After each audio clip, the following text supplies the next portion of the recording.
Praise the lord అండి. పరిశుద్ధ గ్రంథము నుండి క్రొత్త నిబంధనలోని మత్తయి సువార్త 1 అధ్యాయము నుండి 10 అధ్యాయములు ఈ విధముగా వ్రాయబడి ఉన్నవి. 1 అధ్యాయము. అబ్రహాము కుమారుడగు దావీదు కుమారుడైన యేసుక్రీస్తు వంశావళి. అబ్రహాము ఇస్సాకును కనెను, ఇస్సాకు యాకోబును కనెను, యాకోబు యోదాను అతని అన్నదమ్ములను కనెను, యోదా తామారునందు పెరుసును జెరహును కనెను, పెరుసు ఎస్రోమును కనెను, ఎస్రోము ఆరామును కనెను, అరాము అమ్మినాదాబును కనెను, అమ్మినాదాబు నయస్సోనును కనెను, నయస్సోను షల్మానును కనెను, షల్మాను రాహాబునందు బోయోజును కనెను, బోయాజు రూతునందు ఓబేదును కనెను, ఓబేదు యెషయిని కనెను, యెషయి రాజైన దావీదును కనెను, ఊరియా భార్యగా నుండిన ఆమె యందు దావీదు సొలొమోనును కనెను, సొలొమోను రెహబామును కనెను, రెహబాము అబీయాను కనెను, అబీయా ఆసాను కనెను, ఆసా యెహోషాపాతును కనెను, యెహోషాపాతు యెహోరామును కనెను, యెహోరాము ఉజ్జియాను కనెను, ఉజ్జియా యోతామును కనెను, యోతాము ఆహాజును కనెను, ఆహాజు హిజ్కియాను కనెను, హిజ్కియా మనష్షేను కనెను, మనష్షే ఆమోనును కనెను, ఆమోను యోషియాను కనెను. యూదులు బబులోనుకు కొనిపోబడిన కాలములో యోషియా యెకొన్యాను అతని సహోదరులను కనెను. బబులోనుకు కొనిపోబడిన తరువాత యెకొన్యా షయల్తీయేలును కనెను, షయల్తీయేలు జెరుబ్బాబెలును కనెను, జెరుబ్బాబెలు అబీహూదును కనెను, అబీహూదు ఎల్యాకీమును కనెను, ఎల్యాకీము అజోరును కనెను, అజోరు సాదోకును కనెను, సాదోకు ఆకీమును కనెను, ఆకీము ఎలీహూదును కనెను, ఎలీహూదు ఎలియాజరును కనెను, ఎలియాజరు మత్తానును కనెను, మత్తాను యాకోబును కనెను, యాకోబు మరియ భర్త అయిన యోసేపును కనెను, ఆమెయందు క్రీస్తు అనబడిన యేసు పుట్టెను. ఇట్లు అబ్రహాము మొదలుకొని దావీదు వరకు తరములన్నీయు 14 తరములు. దావీదు మొదలుకొని యూదులు బబులోనుకు కొనిపోబడిన కాలము వరకు 14 తరములు. బబులోనుకు కొనిపోబడినది మొదలుకొని క్రీస్తు వరకు 14 తరములు. యేసుక్రీస్తు జనన విధమిట్లనగా, ఆయన తల్లి అయిన మరియా యోసేపునకు ప్రదానము చేయబడిన తరువాత వారేకము కాకమునుపు ఆమె పరిశుద్ధాత్మ వలన గర్భవతిగా ఉండెను. ఆమె భర్త అయిన యోసేపు నీతిమంతుడయ్యుండి ఆమెను అవమానపరచనొల్లక రహస్యముగా ఆమెను విడనాడ ఉద్దేశించెను.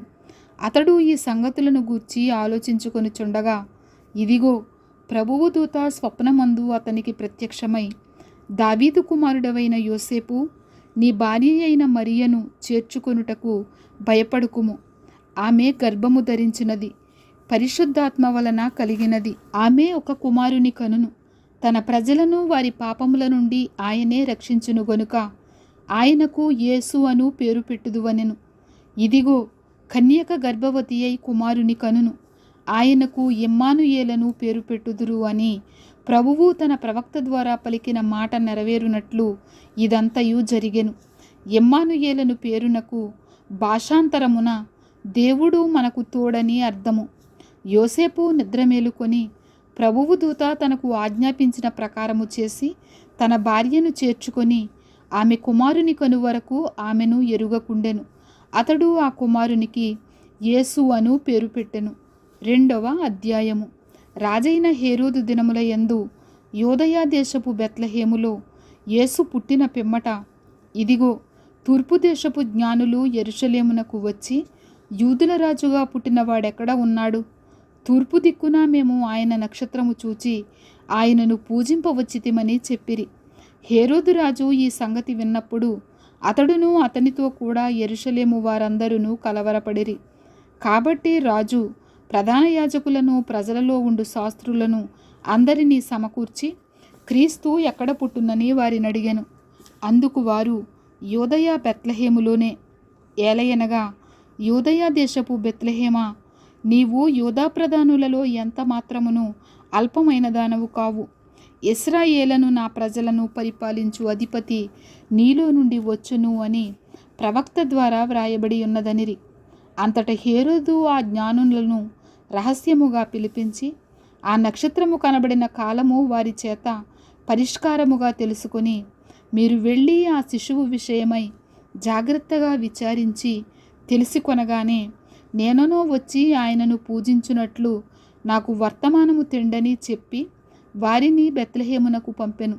వారు రాజు మాట విని బయలుదేరిపోవుచుండగా ఇదిగో, తూర్పు దేశమున వారు చూచిన నక్షత్రము ఆ శిశువు ఉండిన చోటికి మీదుగా వచ్చి నిలుచు వరకు వారికి ముందుగా నడిచెను.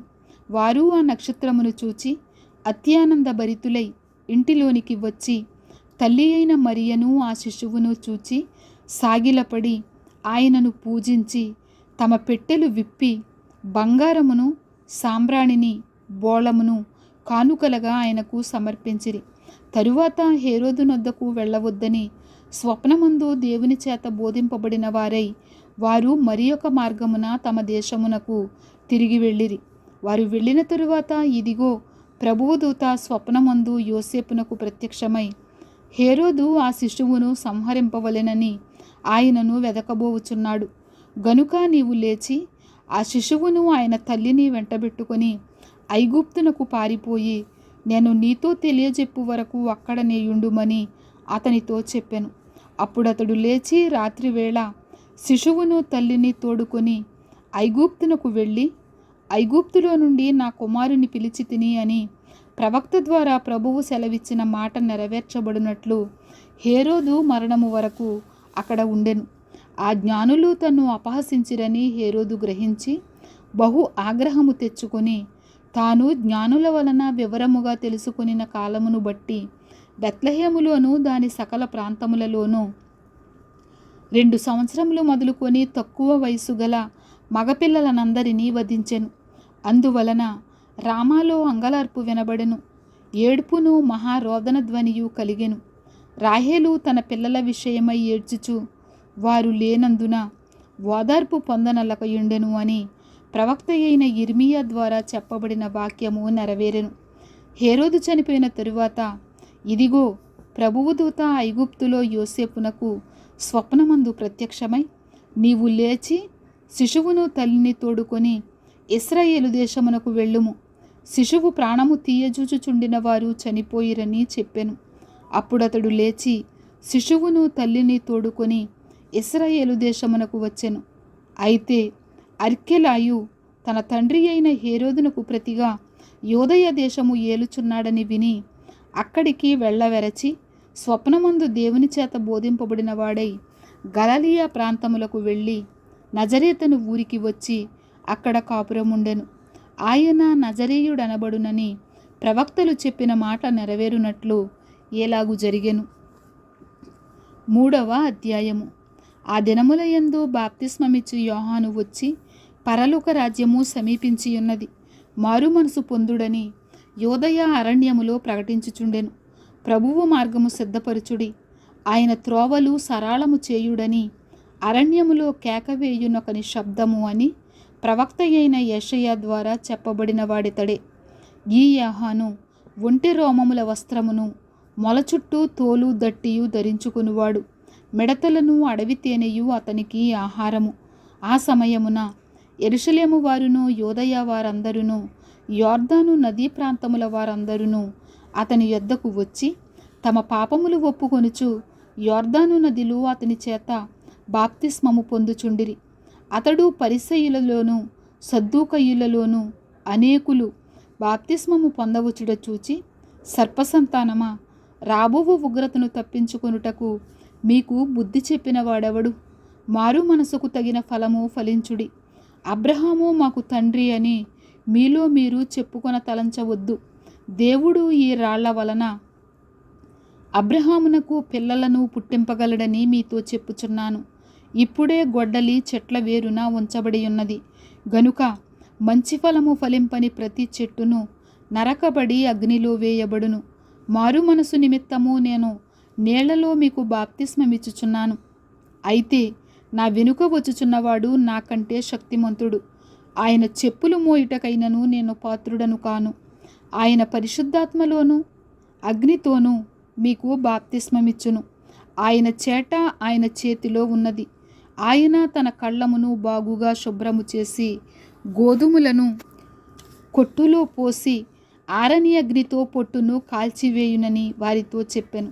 ఆ సమయమున యోహాను చేత బాప్తిస్మము పొందుటకు యేసు గలిలయ నుండి యొర్దాను దగ్గరనున్న అతని యొద్దకు వచ్చెను. అందుకు యోహాను, నేను నీ చేత బాప్తిస్మము పొందవలసిన వాడనై ఉండగా నీవు నా యొద్దకు వచ్చుచున్నావా అని ఆయనను విచారింపచూచెను గాని యేసు, ఇప్పటికీ కానిమ్ము, నీతి యావత్తు ఎలాగు నెరవేర్చుట మనకు తగియున్నదని అతనికి ఉత్తరమిచ్చెను. గనుక అతడు అలాగూ కానిచ్చెను. యేసు బాప్తిస్మము పొందిన వెంటనే నీళ్లలో నుండి ఒడ్డునకు వచ్చెను. ఇదిగో, ఆకాశము తెరవబడెను. దేవుని ఆత్మ పావురము వలె దిగి తన మీదికి వచ్చుట చూచెను. మరియు ఇదిగో, ఈయనే నా ప్రియ కుమారుడు, ఈయన యందు నేను ఆనందించుచున్నానని ఒక శబ్దము ఆకాశము నుండి వచ్చెను. 4వ అధ్యాయము. అప్పుడు యేసు అపవాది చేత శోధింపబడుటకు ఆత్మ వలన అరణ్యమునకు కొనిపోబడెను. 40 దినములు 40 రాత్రులు ఉపవాసముండిన పిమ్మట ఆయన ఆకలిగొనగా ఆ శోధకుడు ఆయన యొద్దకు వచ్చి, నీవు దేవుని కుమారుడవైతే ఈ రాళ్ళు రొట్టెలగునట్లు ఆజ్ఞాపించుమనెను. అందుకాయన, మనుష్యుడు రొట్టె వలన మాత్రము కాదు గాని దేవుని నోట నుండి వచ్చు ప్రతి మాట వలనను జీవించును అని వ్రాయబడి ఉన్నదనెను.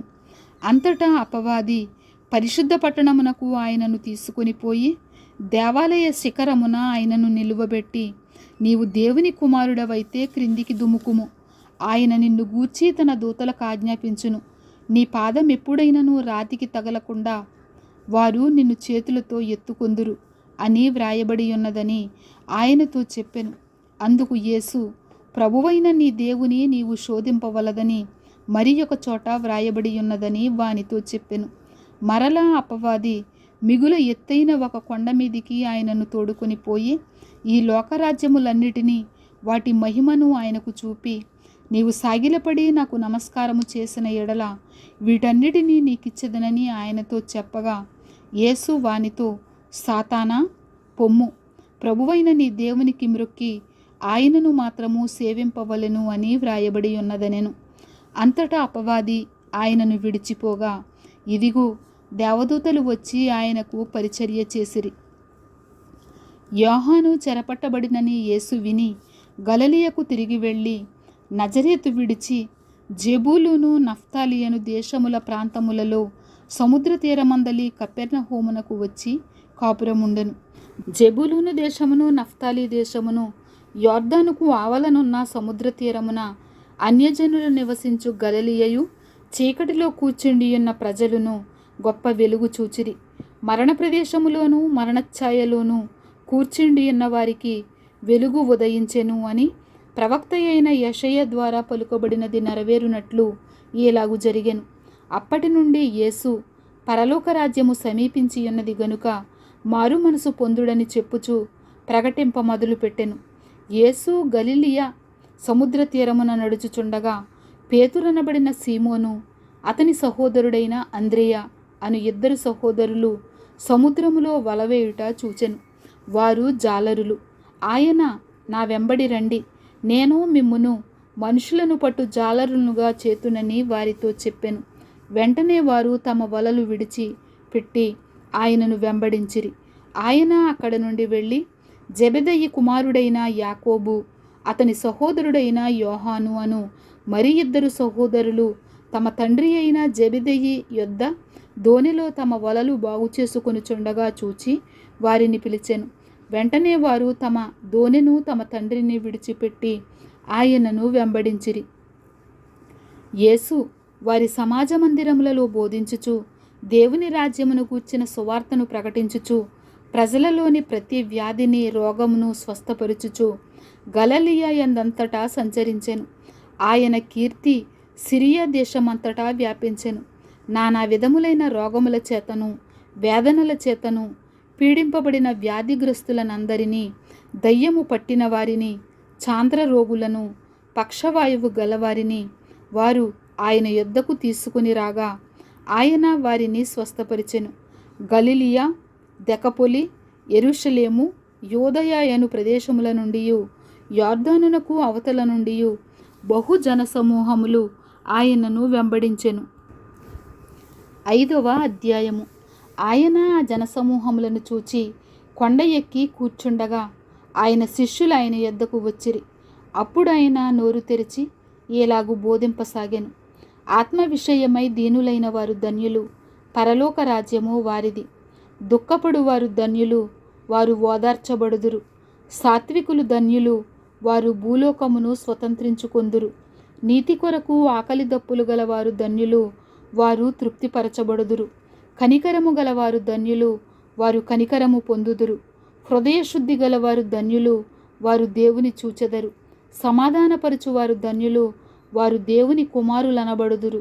నీతి నిమిత్తము హింసింపబడువారు ధన్యులు, పరలోక రాజ్యము వారిది. నా నిమిత్తము జనులు మిమ్మును నిందించి హింసించి మీ మీద అబద్ధముగా చెడ్డ మాటలెల్లా పలుకున్నప్పుడు మీరు ధన్యులు. సంతోషించి ఆనందించుడి, పరలోకమందు మీ ఫలము అధికమగును. ఎలాగున వారు మీకు పూర్వమందుండిన ప్రవక్తలను హింసించిరి. మీరు లోకమునకు ఉప్పయి ఉన్నారు. ఉప్పు నిస్సారమైతే అది దేని వలన సారము పొందును? అది బయట పారవేయబడి మనుషుల చేత త్రొక్కబడుటకే గాని మరి దేనికిని పనికిరాదు. మీరు లోకమునకు వెలుగయ్యున్నారు. కొండ మీద నుండి పట్టణము మరుగై ఉండనేరదు.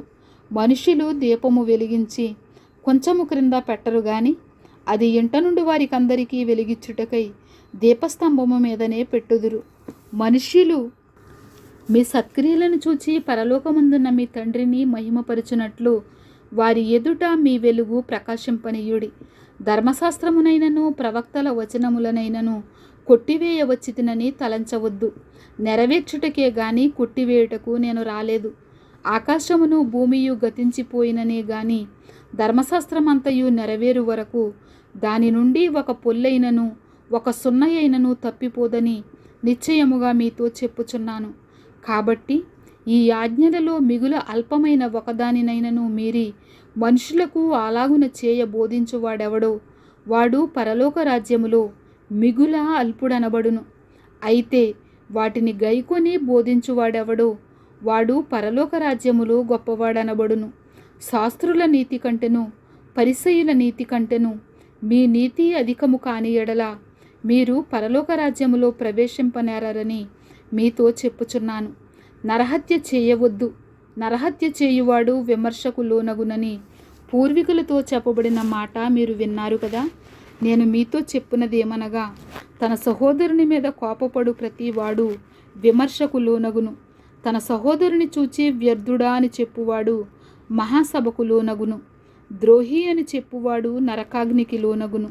కావున నీవు బలిపీఠమునొద్ద అర్పణము నర్పించుచుండగా నీ మీద నీ సహోదరునికి విరోధమేమైనను కలదని అక్కడ నీకు జ్ఞాపకము వచ్చిన ఎడల అక్కడ బలిపీఠము ఎదుటనే నీ అర్పణము విడిచిపెట్టి మొదట వెళ్ళి నీ సహోదరునితో సమాధానపడుము.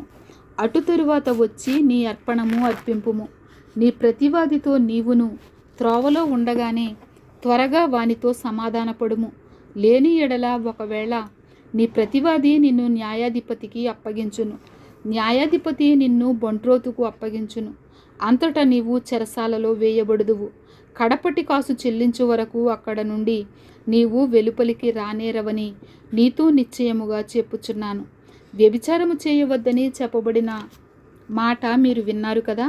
నేను మీతో చెప్పినదేమనగా ఒక స్త్రీని మోహపు చూపుతో చూచు ప్రతివాడు అప్పుడే తన హృదయమందు ఆమెతో వ్యభిచారము చేసిన వాడగును.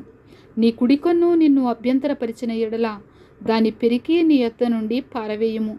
నీ దేహమంతయు నరకములో పడవేయబడకుండా నీ అవయవములలో ఒకటి నశించుట నీకు ప్రయోజనకరము కదా. నీ కుడి చెయ్యి నిన్నభ్యంతరపరిచిన ఎడల దాని నరికి నీ యొద్ద నుండి పారవేయుము. నీ దేహమంతయు నరకములో పడకుండా నీ అవయవములలో ఒకటి నశించుట నీకు ప్రయోజనకరము కదా. తన భార్యను విడనాడువాడు ఆమెకు పరిత్యాగ పత్రిక ఇయ్యవలెనని చెప్పబడి ఉన్నది కదా. నేను మీతో చెప్పునదేమనగా వ్యభిచార కారణమును బట్టి కాక తన భార్యను విడనాడు ప్రతివాడును ఆమెను వ్యభిచారిణిగా చేయుచున్నాడు. విడనాడబడిన దానిని పెండ్లాడువాడు వ్యభిచరించుచున్నాడు. మరియు నీవు అప్రమాణము చేయక నీ ప్రమాణములను ప్రభువునకు చెల్లింపవలెనని పూర్వీకులతో చెప్పబడిన మాట మీరు విన్నారు కదా. నేను మీతో చెప్పినదేమనగా, ఎంత మాత్రము ఒట్టు పెట్టుకొనవద్దు. ఆకాశము తోడనవద్దు, అది దేవుని సింహాసనము.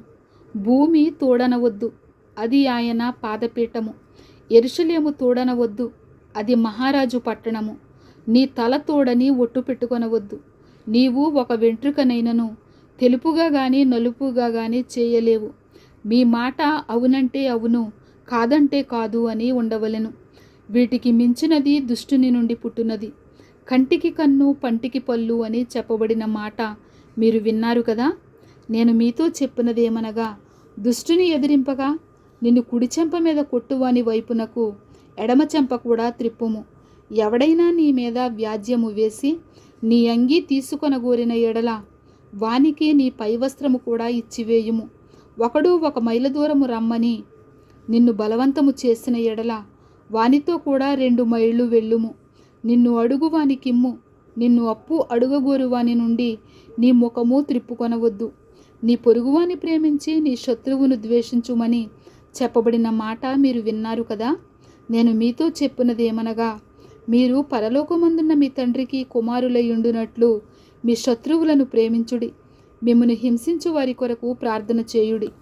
ఆయన చెడ్డవారి మీదను మంచివారి మీదను తన సూర్యుని ఉదయింపచేసి నీతిమంతుల మీదను అనీతిమంతుల మీదను వర్షము కురిపించుచున్నాడు. మీరు మిమ్మును ప్రేమించు వారినే ప్రేమించిన ఎడల మీకేమి ఫలము కలుగును? సుంకరులను అలాగు చేయుచున్నారు గదా. మీ సహోదరులకు మాత్రము వందనము చేసిన ఎడల మీరు ఎక్కువ చేయుచున్నదేమి? అన్యజనులను అలాగు చేయుచున్నారు కదా. మీ పరలోకపు తండ్రి పరిపూర్ణుడు గనుక మీరును పరిపూర్ణులుగా ఉండెదరు. 6వ అధ్యాయము. మనుషులకు కనబడవలెనని వారి ఎదుట మీ నీతి కార్యము చేయకుండా జాగ్రత్తపడుడి. లేని ఎడల పరలోకమందున్న మీ తండ్రి యొద్ద మీరు ఫలము పొందరు. కావున నీవు ధర్మము చేయునప్పుడు మనుషుల వలన ఘనత నొందవలెనని వేషధారులు సమాజ మందిరములలోనూ వీధులలోనూ చేయులాగున నీ ముందర బూర ఊదింపవద్దు. వారు తమ ఫలము పొందియున్నారని నిశ్చయముగా మీతో చెప్పుచున్నాను. నీవైతే ధర్మము చేయునప్పుడు నీ ధర్మము రహస్యముగా ఉండు నిమిత్తము నీ కుడి చెయ్యి చేయునది నీ ఎడమ చేతికి తెలియక ఉండవలెను. అట్లయితే రహస్యమందు చూచు నీ తండ్రి నీకు ప్రతిఫలమిచ్చును. మరియు మీరు ప్రార్థన చేయునప్పుడు వేషధారుల వలె ఉండవద్దు. మనుషులకు కనబడవలెనని సమాజ మందిరములలోనూ వీధుల మూలలలోనూ నిలిచి ప్రార్థన చేయుట వారికిష్టము. వారు తమ ఫలము పొందియున్నారని నిశ్చయముగా మీతో చెప్పుచున్నాను. నీవు ప్రార్థన చేయునప్పుడు నీ గదిలోనికి వెళ్ళి తలుపు వేసి రహస్యమందున్న నీ తండ్రికి ప్రార్థన చేయుము. అప్పుడు రహస్యమందు చూచు నీ తండ్రి నీకు ప్రతిఫలమిచ్చును. మరియు మీరు ప్రార్థన చేయునప్పుడు అన్యజనుల వలె వ్యర్థమైన మాటలు వచింపవద్దు. విస్తరించి మాటలాడుట వలన తమ మనవి వినబడునని వారు తలంచుచున్నారు. మీరు వారి వలె ఉండకుడి. మీరు మీ తండ్రిని అడుగక మునిపే మీకు అక్కరగా ఉన్నవేవో ఆయనకు తెలియను. కాబట్టి మీరిలాగు ప్రార్థన చేయుడి. పరలోకమందున్న మా తండ్రి, నీ నామము పరిశుద్ధపరచబడునుగాక. నీ రాజ్యము వచ్చుగాక. నీ చిత్తము పరలోకమందు నెరవేరుచున్నట్లు భూమి యందును నెరవేరునుగాక.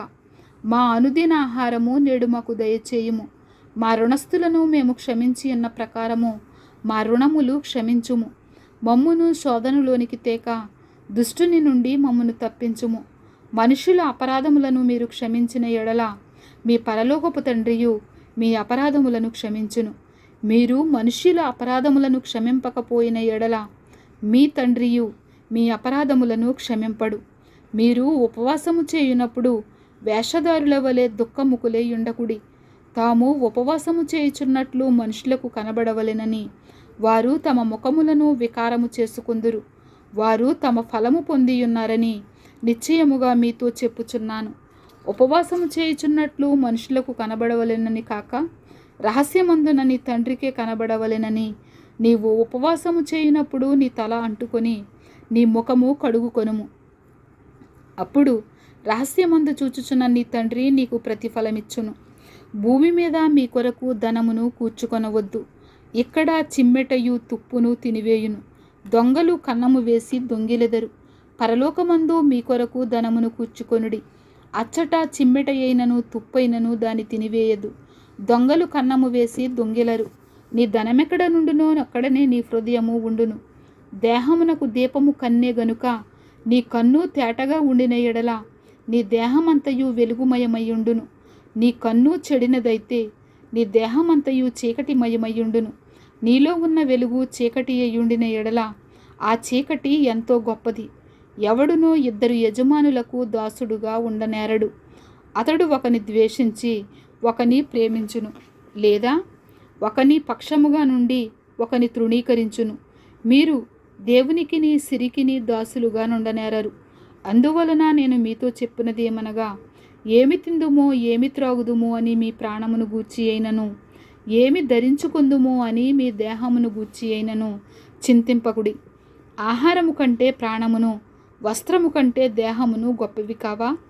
ఆకాశ పక్షులను చూడుడి, అవి విత్తవు, కోయవు, కొట్లలో కూర్చుకొనవు, అయినను మీ పరలోకపు తండ్రి వాటిని పోషించుచున్నాడు. మీరు వాటికంటే బహు శ్రేష్ఠులు కారా?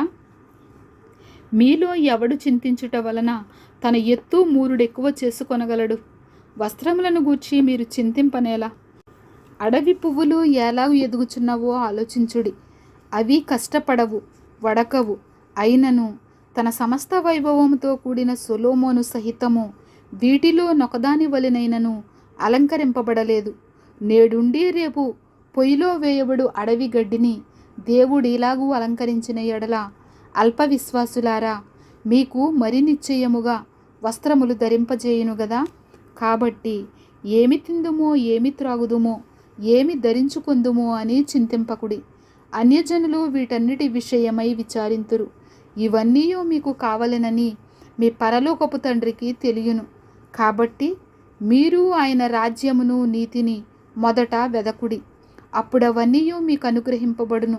రేపటిని గూర్చి చింతింపకుడి, రేపటి దినము దాని సంగతులను గూర్చి చింతించును. ఏ నాటికీడు ఆ నాటికి చాలును. 7వ అధ్యాయము. మీరు తీర్పు తీర్చకుడి, అప్పుడు మిమ్మును గూర్చి తీర్పు తీర్చబడదు. మీరు తీర్చు తీర్పు చొప్పుననే మిమ్మును గూర్చియు తీర్పు తీర్చబడును. మీరు కొలుచు కొలత చొప్పుననే మీకును కొలువబడును. నీ కంటిలో ఉన్న దూలమునెంచక నీ సహోదరుని కంటిలోనున్న నలుసును చూచుటయేలా? నీ కంటిలో దూలము ఉండగా నీవు నీ సహోదరుని చూచి నీ కంటిలో ఉన్న నలుసును తీసివేయనిమ్మని చెప్పనేలా? వేషధారి, మొదట నీ కంటిలో ఉన్న దూలమును తీసివేసుకొనుము, అప్పుడు నీ సహోదరుని కంటిలో ఉన్న నలుసును తీసివేయుటకు నీకు తేటగా కనబడును. పరిశుద్ధమైనది కుక్కలకు పెట్టకుడి, మీ ముత్యములను పందుల ఎదుట వేయకుడి. వేసిన ఎడల అవి ఒకవేళ వాటిని కాళ్ళతో త్రొక్కి మీ మీద పడి మిమ్మును చీల్చివేయును. అడుగుడి, మీకు ఇయ్యబడును. వెదకుడి, మీకు దొరుకును. తట్టుడి, మీకు తీయబడును. అడుగు ప్రతివాడును పొందును, వెదకు ప్రతివానికి దొరుకును, తట్టువానికి తీయబడును. మీలో ఏ మనుష్యుడైనను తన కుమారుడు తను రొట్టెను అడిగిన ఎడల వానికి రాతినిచ్చునా? చేపను అడిగిన ఎడల పామునిచ్చునా? మీరు చెడ్డవారయ్యుండియు మీ పిల్లలకు మంచి ఈవుల నియ్యనెరిగియుండగా పరలోకమందున మీ తండ్రి తన్ను అడుగువారికి అంతకంటే ఎంతో నిశ్చయముగా మంచి ఈవులనిచ్చును. కావున మనుషులు మీకు ఏమి చేయవలెనని మీరు కోరుదురో అలాగుననే మీరును వారికి చేయుడి. ఇది ధర్మశాస్త్రమును ప్రవక్తల ఉపదేశమునై ఉన్నది. ఇరుకు ద్వారమున ప్రవేశించుడి. నాశనమునకు పోవు ద్వారము వెడల్పును, ఆ దారి విశాలమునై ఉన్నది, దాని ద్వారా ప్రవేశించువారు అనేకులు. జీవమునకు పోవు ద్వారము ఇరుకును, ఆ దారి సంకుచితమునై ఉన్నది, దాని కనుగొను వారు కొందరే. అబద్ధ ప్రవక్తలను గూర్చి జాగ్రత్తపడుడి. వారు గొర్రెల చర్మములు వేసుకొని మీ యొద్దకు వత్తురు, కానీ లోపల వారు క్రూరమైన తోడేళ్ళు. వారి ఫలముల వలన మీరు వారిని తెలుసుకొందురు. మొండ్ల పొదలలో ద్రాక్ష పండ్లనైనను పల్లేరు చెట్లను అంజూరపు పండ్లనైనను కోయుదురా? అలాగుననే ప్రతి మంచి చెట్టు మంచి ఫలములు ఫలించును, పనికి మాలిన చెట్టు కాని ఫలములు ఫలించును. మంచి చెట్టు కాని ఫలములు ఫలింపనేరదు, పనికి మాలిన చెట్టు మంచి ఫలములు ఫలింపనేరదు. మంచి ఫలములు ఫలింపని ప్రతి చెట్టు నరకబడి అగ్నిలో వేయబడును. కాబట్టి మీరు వారి ఫలముల వలన వారిని తెలుసుకొందురు. ప్రభువా ప్రభువా అని నన్ను పిలుచు ప్రతి వాడును పరలోక రాజ్యములో ప్రవేశింపడు గాని పరలోకమందున్న నా తండ్రి చిత్త ప్రకారము చేయువాడే ప్రవేశించును. ఆ దినమందు అనేకులు నన్ను చూచి, ప్రభువా ప్రభువా, మేము నీ నామమున ప్రవచింపలేదా? నీ నామమున దయ్యములను వెళ్ళగొట్టలేదా? నీ నామమున అనేకమైన అద్భుతములు చేయలేదా అని చెప్పుదురు. అప్పుడు నేను మిమ్మును ఎన్నడును ఎరుగను, అక్రమము చేయువారలారా నా యొద్ద నుండి పొండని వారితో చెప్పుదును. కాబట్టి ఈ నా మాటలు విని వాటి చొప్పున చేయు ప్రతివాడును బండ మీద తన ఇల్లు కట్టుకొనిన బుద్ధిమంతుని పోలియుండును. వాన కురిసెను, వరదలు వచ్చెను, గాలి విసిరి ఆ ఇంటి మీద కొట్టెను గాని దాని పునాది బండ మీద వేయబడిను గనుక అది పడలేదు. మరియు ఈ నా మాటలు విని వాటి చొప్పున చేయని ప్రతివాడు ఇసుక మీద తన ఇల్లు కట్టుకొనిన బుద్ధిహీనుని పోలియుండును. వాన కురిసెను, వరదలు వచ్చెను, గాలి విసిరి ఆ ఇంటి మీద కొట్టెను, అప్పుడది కూలబడెను, దాని పాటు గొప్పదని చెప్పెను. యేసు ఈ మాటలు చెప్పి ముగించినప్పుడు జనసమూహములు ఆయన బోధకు ఆశ్చర్యపడుచుండిరి. ఏలయనగా ఆయన వారి శాస్త్రుల వలె కాక అధికారము గల వాని వలె వారికి బోధించెను. 8వ అధ్యాయము. ఆయన ఆ కొండ మీద నుండి దిగి వచ్చినప్పుడు బహుజన సమూహములు ఆయనను వెంబడించెను. ఇదిగో, కుష్ఠరోగి వచ్చి ఆయనకు మ్రొక్కి, ప్రభువా, నీకిష్టమైతే నన్ను శుద్ధునిగా చేయగలవనెను. అందుకాయన చెయ్యి చాపి వాని ముట్టి, నాకిష్టమే, నీవు శుద్ధుడవు కమ్మని చెప్పగా తక్షణమే వాని కుష్ఠరోగము శుద్ధి ఆయెను.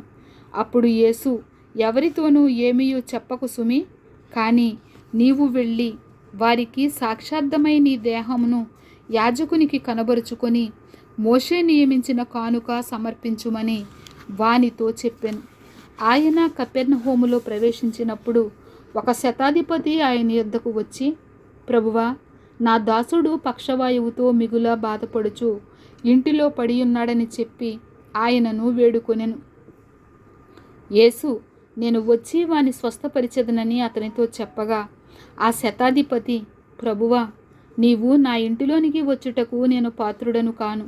నీవు మాట మాత్రము సెలవిమ్ము, అప్పుడు నా దాసుడు స్వస్థపరచబడును.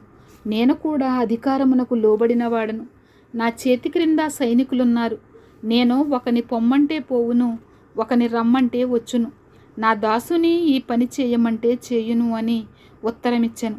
యేసు ఈ మాట విని ఆశ్చర్యపడి వెంట వచ్చుచున్న వారిని చూచి, ఇశ్రాయేలులో ఎవనికైనాను నేనెంత విశ్వాసం ఉన్నట్లు చూడలేదని నిశ్చయముగా మీతో చెప్పుచున్నాను.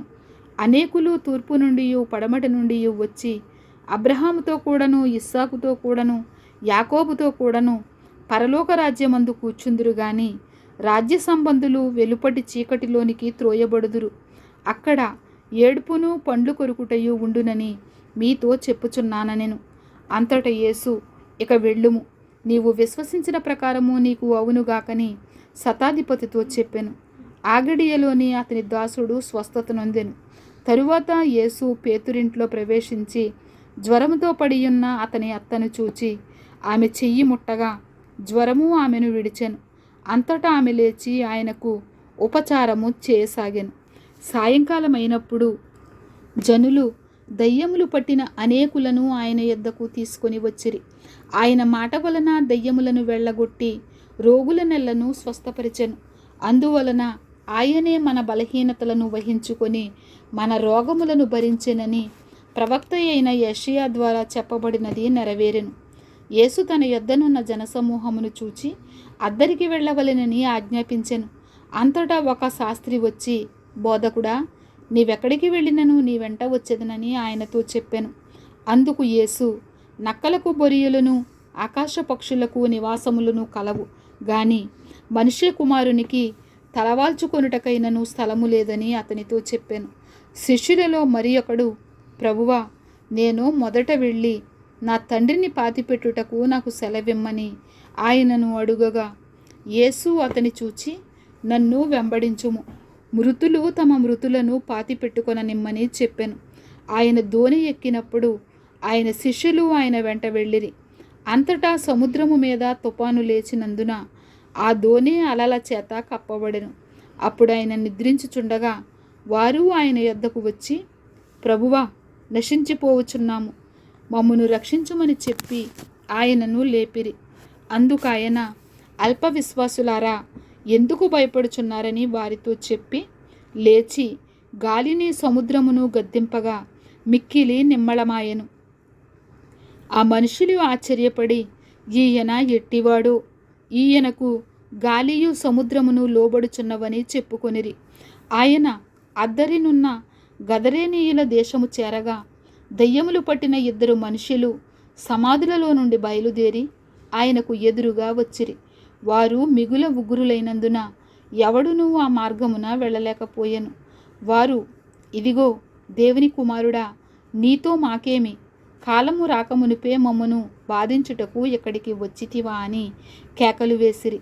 వారికి దూరమున గొప్ప పందుల మంద మేయుచుండగా ఆ దయ్యములు, నీవు మమ్మను వెళ్ళగొట్టిన ఎడల ఆ పందుల మందలోనికి పోనిమ్మని ఆయనను వేడుకొనెను. ఆయన వాటిని పొమ్మనగా అవి ఆ మనుషులను వదిలిపెట్టి ఆ పందులలోనికి పోయెను. ఇదిగో ఆ మందంతయు ప్రపాతము నుండి సముద్రములోనికి వడిగా పరిగెత్తుకొని పోయి నీళ్లలో పడి చచ్చెను. వాటిని మేపుచున్న వారు పారిపోయి పట్టణములోనికి వెళ్ళి జరిగిన కార్యములన్నీయు దయ్యములు పట్టిన వారి సంగతియు తెలిపిరి. ఇదిగో ఆ పట్టణస్థులందరూ యేసును ఎదుర్కొనవచ్చి ఆయనను చూచి తమ ప్రాంతములను విడిచి పొమ్మని ఆయనను వేడుకొనిరి. 9వ అధ్యాయము. తరువాత ఆయన దోణి ఎక్కి సముద్రము దాటి తన పట్టణములో ప్రవేశింపగా ఇదిగో జనులు పక్షవాయువుతో మంచము పట్టియున్న యొకని ఆయన యొద్దకు తీసుకుని వచ్చిరి. యేసు వారి విశ్వాసము చూచి, కుమారుడా, ధైర్యముగా ఉండుము, నీ పాపములు క్షమింపబడి ఉన్నవని పక్షవాయువు గలవానితో చెప్పెను. ఇదిగో శాస్త్రులలో కొందరు ఇతడు దేవదూషణ చేయుచున్నాడని తమలో తాము అనుకొనగా యేసు వారి తలంపులు గ్రహించి, మీరెందుకు మీ హృదయములలో దురాలోచనలు చేయుచున్నారు? నీ పాపములు క్షమింపబడి ఉన్నవని చెప్పుట సులభమా, లేచి నడువుమని చెప్పుట సులభమా? అయినను పాపములు క్షమించుటకు భూమి మీద మనుష్య కుమారునికి అధికారము కలదని మీరు తెలుసుకొనవలెను అని చెప్పి ఆయన పక్షవాయువు గలవాని చూచి, నీవు లేచి నీ మంచమెత్తుకొని నీ ఇంటికి పొమ్మని చెప్పగా వాడు లేచి తన ఇంటికి వెళ్ళెను. జనులు అది చూచి భయపడి మనుషులకిట్టి అధికారమిచ్చిన దేవుని మహిమపరిచిరి. యేసు అక్కడ నుండి వెళ్ళుచు సొంకపు మెట్టునద్ద కూర్చుండి ఉన్న మత్తయి అను ఒక మనిషిని చూచి, నన్ను వెంబడించుమని అతనితో చెప్పగా అతడు లేచి ఆయనను వెంబడించెను. ఇంటిలో భోజనమునకు యేసు కూర్చుండి ఉండగా ఇదిగో సుంకరులను పాపులను అనేకులు వచ్చి ఆయన యొద్దను ఆయన శిష్యుల యొద్దను కూర్చుండిరి. పరిసయ్యులు అది చూచి, మీ బోధకుడు సుంకరులతోనూ పాపులతోనూ కలిసి ఎందుకు భోజనము చేయుచున్నాడని ఆయన శిష్యులను అడిగిరి. ఆయన ఆ మాట విని, రోగులకే గాని ఆరోగ్యము గలవారికి వైద్యుడక్కరలేదు కదా, అయితే నేను పాపులను పిలువవచ్చి తిని గాని నీతిమంతులను పిలువరాలేదు, గనుక కనికరమునే కోరుచున్నాను గాని బలిని కోరను అను వాక్యభావమేమిటో మీరు వెళ్ళి నేర్చుకొనుడని చెప్పెను. అప్పుడు యోహాను శిష్యులు ఆయన యొద్దకు వచ్చి, పరిసయ్యులను మేమును తరచుగా ఉపవాసము చేయుచున్నాము, గాని నీ శిష్యులు ఉపవాసము చేయరు, దీనికి హేతువేమని ఆయనను అడుగగా యేసు, పెండ్లి కుమారుడు తమతో కూడా ఉండు కాలమున పెండ్లి ఇంటివారు దుఃఖపడగలరా? పెండ్లి కుమారుడు వారి యొద్ద నుండి కొనిపోబడు దినములు వచ్చును, అప్పుడు వారు ఉపవాసము చేతురు. ఎవడునూ పాత బట్టకు క్రొత్త బట్ట మాసిక వేయడు, వేసిన ఎడల ఆ మాసిక బట్టను వెలితిపరుచును, చినుగు మరి ఎక్కువగును. మరియు పాత తిత్తులలో క్రొత్త ద్రాక్షరసము పోయరు, పోసిన ఎడల తిత్తులు పిగిలి ద్రాక్షరసము కారిపోవును, తిత్తులు పాడగును. అయితే క్రొత్త ద్రాక్షరసము క్రొత్త తిత్తులలో పోయిదురు, అప్పుడు ఆ రెండును చెడిపోకయుండునని చెప్పెను. ఆయన ఈ మాటలు వారితో చెప్పుచుండగా ఇదిగో ఒక అధికారి వచ్చి ఆయనకు మ్రొక్కి, నా కుమార్తె ఇప్పుడే చనిపోయినది, అయినను నీవు వచ్చి నీ చెయ్యి ఆమె మీద ఉంచుము, ఆమె బ్రతుకుననెను. యేసు లేచి అతని వెంట వెళ్ళెను. ఆయన శిష్యులు కూడా వెళ్ళిరి. ఆ సమయమున ఇదిగో 12 సంవత్సరముల నుండి రక్తస్రావ రోగము గల ఒక స్త్రీ, నేను ఆయన పై వస్త్రము మాత్రము ముట్టితే బాగుపడుదునని తనలో తాను అనుకుని ఆయన వెనుకకు వచ్చి ఆయన వస్త్రపు చెంగు ముట్టెను. యేసు వెనుకకు తిరిగి ఆమెను చూచి, కుమారి, ధైర్యముగా ఉండుము, నీ విశ్వాసము నిన్ను బాగుపరిచెనని చెప్పగా ఆ గడియ నుండి ఆ స్త్రీ బాగుపడెను. అంతలో యేసు ఆ అధికారి ఇంటికి వచ్చి పిల్లన గ్రోవులు వాయించు వారిని, గొల్లు చేయుచుండు జనసమూహములను చూచి, స్థలమియుడి, ఈ చిన్నది నిద్రించుచున్నదే గాని చనిపోలేదని వారితో చెప్పగా వారు ఆయనను అపహసించిరి. జనసమూహమును పంపివేసి ఆయన లోపలికి వెళ్ళి ఆమె చెయ్యి పట్టుకొనగానే ఆ చిన్నది లేచెను. ఈ సమాచారము ఆ దేశమంతటను వ్యాపించెను. యేసు అక్కడ నుండి వెళ్ళుచుండగా 2 గ్రుడ్డివారు ఆయన వెంట వచ్చి, దావీదు కుమారుడా, మమ్మును కనికరించుమని కేకలు వేసిరి. ఆయన ఎంట ప్రవేశించిన తరువాత ఆ గ్రుడ్డివారు ఆయన యొద్దకు వచ్చిరి. యేసు, నేను ఇది చేయగలనని మీరు నమ్ముచున్నారా అని వారిని అడుగగా వారు, నమ్ముచున్నాము ప్రభువా అని ఆయనతో చెప్పిరి. అప్పుడు ఆయన వారి కన్నులు ముట్టి, మీ నమ్మిక చొప్పున మీకు కలుగునుగాక అని చెప్పినంతలో వారి కన్నులు తెరువబడెను. అప్పుడు యేసు, ఇది ఎవరికినీ తెలియకుండా చూచుకొనుడని వారితో ఖండితముగా ఆజ్ఞాపించెను. అయినను వారు వెళ్ళి ఆ దేశమంతటా ఆయన కీర్తి ప్రచురము చేసిరి. యేసును ఆయన శిష్యులను వెళ్ళుచుండగా కొందరు దయ్యము పట్టిన ఒక మూగవాని ఆయన యొద్దకు తీసుకొని వచ్చిరి. దయ్యము వెళ్ళగొట్టబడిన తరువాత ఆ మూగవాడు మాటలాడగా జనసమూహములు ఆశ్చర్యపడి ఇశ్రాయేలులో ఏలాగు ఎన్నడూ కనబడలేదని చెప్పుకొనిరి. అయితే పరిసయ్యులు, ఇతడు దయ్యముల అధిపతి వలన దయ్యములను వెళ్ళగొట్టుచున్నాడని చెప్పిరి. యేసు వారి సమాజ మందిరములలో బోధించుచు, రాజ్య సువార్త ప్రకటించుచు, ప్రతి విధమైన రోగమును ప్రతి విధమైన వ్యాధిని స్వస్థపరచుచు సమస్త పట్టణముల యందును గ్రామముల యందును సంచారము చేసెను. ఆయన సమూహములను చూచి వారు కాపరి లేని గొర్రెల వలె విసికి చెదిరియున్నందున వారి మీద కనికరపడి, కోత విస్తారమే గాని పనివారు కొద్దిగా ఉన్నారు గనుక తన కోతకు పనివారిని పంపుమని కోత యజమానుని వేడుకొనుడని తన శిష్యులతో చెప్పెను.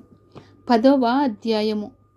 ఆయన తన 12 మంది శిష్యులను పిలిచి అపవిత్రాత్మలను వెళ్ళగొట్టుటకును, ప్రతి విధమైన రోగమును ప్రతి విధమైన వ్యాధిని స్వస్థపరచుటకును వారికి అధికారమిచ్చెను. ఆ 12 మంది అపోస్తులుల పేర్లు ఏవనగా, మొదట పేతురనబడిన సీమోను, అతని సహోదరుడగు అంద్రెయ, జెబెదయి కుమారుడగు యాకోబు, అతని సహోదరుడగు యోహాను, ఫిలిప్పు, బర్తులొమయి, తోమ, సుంకరి అయిన మత్తయి, అల్ఫయి కుమారుడగు యాకోబు, తద్దయి అను మారుపేరు గల లెబ్బయి, కనానీయుడైన సీమోను, ఆయనను అప్పగించిన ఇస్కరియోతు యూద. యేసు ఆ 12 మందిని పంపుచు వారిని చూచి వారికి ఆజ్ఞాపించినదేమనగా, మీరు అన్యజనుల దారిలోనికి వెళ్ళకుడి, సమరయుల ఏ పట్టణములోనైనను ప్రవేశింపకుడి గాని ఇశ్రాయేలు వంశములోని నశించిన గొర్రెల యొద్దకే వెళ్ళుడి. వెళ్ళుచు పరలోక రాజ్యము సమీపించియున్నదని ప్రకటించుడి, రోగులను స్వస్థపరచుడి, చనిపోయిన వారిని లేపుడి, కుష్ఠరోగులను శుద్ధులనుగా చేయుడి, దయ్యములను వెళ్ళగొట్టుడి, ఉచితముగా పొందిదిరి ఉచితముగా ఈయుడి. మీ సంచులలో బంగారమునైనను వెండినైనను రాగినైనను ప్రయాణము కొరకు జాలెనైనను 2 అంగీలనైనను చెప్పులనైనను చేతి కర్రనైనను సిద్ధపరచుకొనకుడి. పనివాడు తన ఆహారమునకు పాత్రుడు కాడా? మరియు మీరు ఏ పట్టణములోనైనను గ్రామములోనైనను ప్రవేశించినప్పుడు అందులో ఎవడు యోగ్యుడో విచారణ చేసి అక్కడ నుండి వెళ్ళు వరకు అతని ఇంటనే బస చేయుడి. ఆ ఇంటిలో ప్రవేశించుచు ఇంటి వారికి శుభమని చెప్పుడి. ఆ ఇల్లు యోగ్యమైనదైతే మీ సమాధానము దాని మీదికి వచ్చును, అది అయోగ్యమైనదైతే మీ సమాధానము మీకు తిరిగి వచ్చును.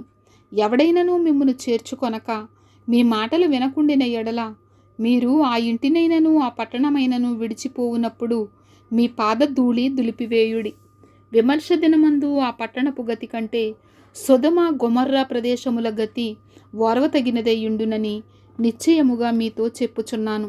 ఇదిగో, తోడేళ్ల మధ్యకు గొర్రెలను పంపినట్టు నేను మిమ్మును పంపుచున్నాను.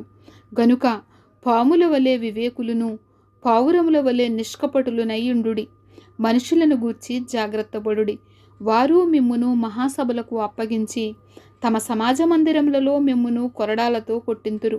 వీరికిని అన్యజనులకును సాక్ష్యార్థమై నా నిమిత్తము మీరు అధిపతుల యొద్దకును రాజుల యొద్దకును తేబడుదురు. వారు మిమ్మును అప్పగించినప్పుడు ఎలాగు మాట్లాడుదుము, ఏమి చెప్పుదుము అని చింతింపకుడి. మీరేమి చెప్పవలెనో అది ఆ గడియలోనే మీకు అనుగ్రహింపబడును. మీ తండ్రి ఆత్మ మీలో ఉండి మాట్లాడుచున్నాడే గాని మాట్లాడువారు మీరు కారు. సహోదరుడు సహోదరుని, తండ్రి కుమారుని మరణమునకు అప్పగించెదరు. పిల్లలు తల్లిదండ్రుల మీద లేచి వారిని చంపించెదరు. మీరు నా నామము నిమిత్తము అందరి చేత ద్వేషింపబడుదురు. అంతము వరకును సహించినవాడు రక్షింపబడును. వారు ఈ పట్టణములో మిమ్మును హింసించునప్పుడు మరి ఒక పట్టణమునకు పారిపోవుడి. మనుష్య కుమారుడు వచ్చు వరకు మీరు ఇశ్రాయేలు పట్టణములలో సంచారము చేసి ఉండరని నిశ్చయముగా మీతో చెప్పుచున్నాను. శిష్యుడు బోధకుని కంటే అధికుడు కాడు, దాసుడు యజమానుని కంటే అధికుడు కాడు. శిష్యుడు తన బోధకుని వలెను, దాసుడు తన యజమానుని వలెను ఉండినా చాలును. ఇంటి యజమానునికి బయల్జెబూలని వారు పేరు పెట్టి ఉండిన ఎడల ఆయన ఇంటి వారికి మరి నిశ్చయముగా ఆ పేరు పెట్టుదురు కదా. కాబట్టి మీరు వారికి భయపడకుడి. మరుగైనదేదియు బయలుపరచబడకపోదు, రహస్యమైనదేదియు తెలియబడకపోదు. చీకటిలో నేను మీతో చెప్పున్నది మీరు వెలుగులో చెప్పుడి. చెవిలో మీకు చెప్పబడినది మేడల మీద ప్రకటించుడి. మరియు ఆత్మను చంపనేరక దేహమునే చంపు వారికి భయపడకుడి గాని ఆత్మను దేహమును కూడా నరకములో నశింపజేయు గలవానికి మిక్కిలి భయపడుడి. 2 పిచ్చుకలు కాసుకు అమ్మబడును కదా. అయినను మీ తండ్రి సెలవు లేక వాటిలో ఒకటైనను నేలను పడదు. మీ తల వెంట్రుకలన్నీయు లెక్కింపబడి ఉన్నవి గనుక మీరు భయపడకుడి. మీరనేకమైన పిచ్చుకల కంటే శ్రేష్ఠులు. మనుషుల ఎదుట నన్ను ఒప్పుకొనువాడెవడో పరలోకమందున నా తండ్రి ఎదుట నేనును వానిని ఒప్పుకొందును. మనుషుల ఎదుట ఎవడు నన్ను ఎరుగననునో వానిని పరలోకమందున నా తండ్రి ఎదుట నేనును ఎరుగనందును. నేను భూమి మీదికి సమాధానమును పంపవచ్చితినని తలంచకుడి. ఖడ్గమునే గాని సమాధానమును పంపుటకు నేను రాలేదు. ఒక మనుషునికిని వాని తండ్రికిని, కుమార్తెకును ఆమె తల్లికిని, కోడలకిని ఆమె అత్తకును విరోధము పెట్టవచ్చితిని. ఒక మనుషుని ఇంటివారే అతనికి శత్రువులగుదురు. తండ్రినైనను తల్లినైనను నాకంటే ఎక్కువగా ప్రేమించువాడు నాకు పాత్రుడు కాడు.